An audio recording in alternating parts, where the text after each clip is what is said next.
Okay, so here we are with video 2 of caring for our whole self, our mind, our body, and our spirit. So if you remember in the first video, we went over what self-care really is, caring for ourselves, recharging our batteries, being whole, being well. And so we went over in more depth our physical self-care, moving our body, eating healthy, and emotional self-care. Just checking in with our emotions, being emotionally mature, when it's able to cry, when you're able to laugh, like really caring for those things within you. So now we're going to focus more on that spirit side. So we're going to go into the social self-care and the spiritual self-care. So social self-care involves having fun with the people we love. It means talking effectively, so talking even through conflict, right? Raise your hand if you've ever been in an argument with someone. It happens, right? Humans, we're all different and we see things differently and we perceive the world in different ways, and we all have our own inner self that's so different from other people. And so social self-care is also part of talking with people, and if there's conflict, addressing that in a proper, healthy way of working through that conflict with others, talking it out. And if you need an adult to help you, if there's something going on with a friend, if there's conflict really happening, don't forget emotional self-care, right? Ask for help. Ask for help of teachers or others around you that can help guide you through this conflict in a way. Learn different tools and techniques for how to get through this conflict, because conflict's always going to be around, unfortunately, or fortunately. Sometimes conflict can make us grow, right? It can teach us new things if we're open to listening to the other. So, and also addressing the emotional needs of the people we love is part of social care. So it's addressing our emotional needs. Self-care needs to be up there. So then our social self-care. So more examples, and these are all COVID safe if you're still kind of trying to be a little bit safer at home.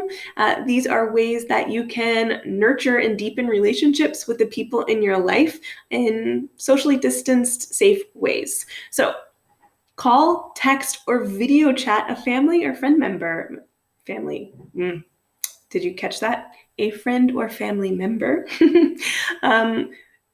This is something I started to do that first week of COVID. I scheduled weekly chats with different friends and different family, and it really helped me still feel connected in a way when I felt so isolated and so alone. So just texting, calling, ask your family, your parents, or anyone who's home with you, like, hey, can we call so-and-so? Or, oh, can we schedule video chatting with my friend down the street if you're not able to go meet outside and play at a park? So also, if you have social media, some of you might be starting, just make sure anytime you're online, if you're playing games or if you're interacting in any way, keep it positive, right? Positively interact with other people. If you already have social media accounts, make sure your parents know about them, keep them safe and protected.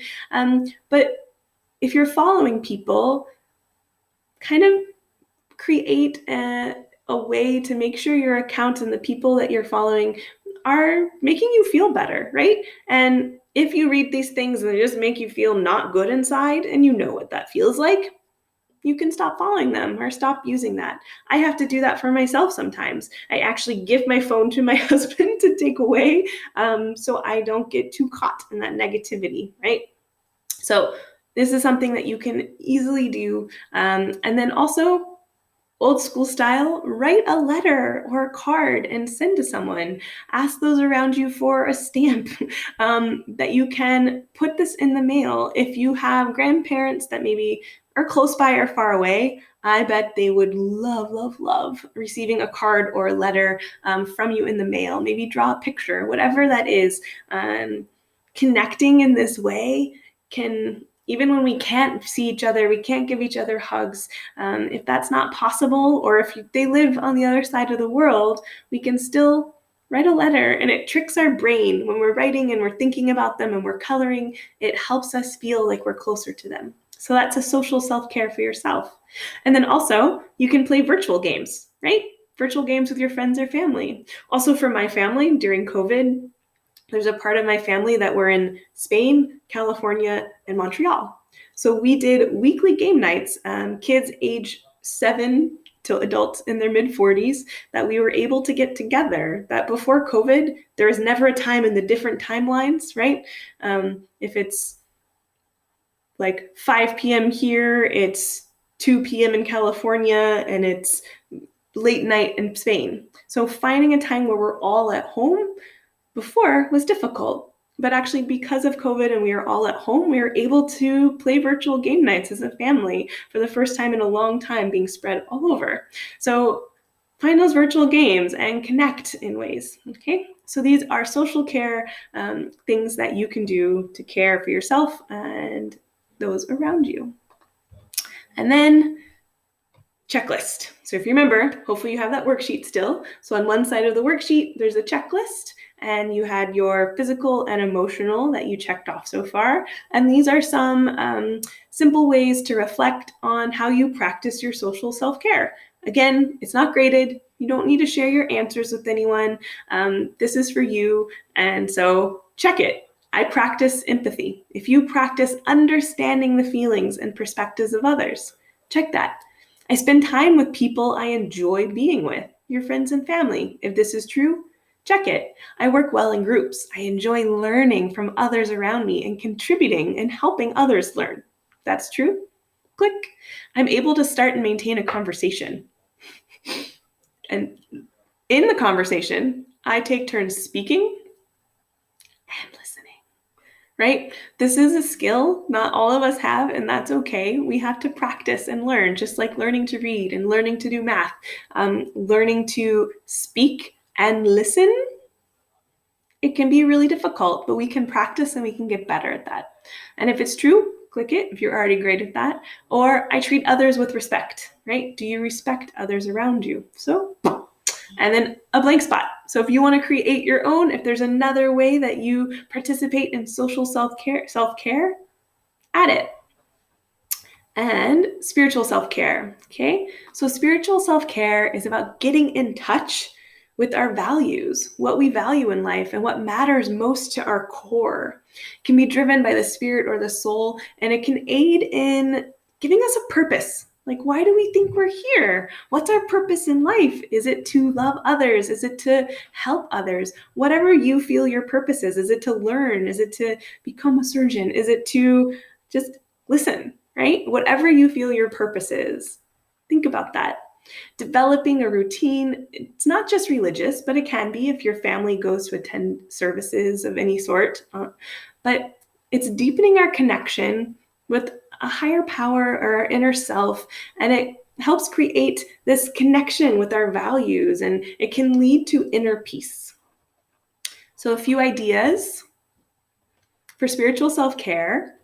It's being aware and appreciate the connection to nature. Go for a walk in your park and just look at the trees and be aware of those trees and the connection that you feel to the earth.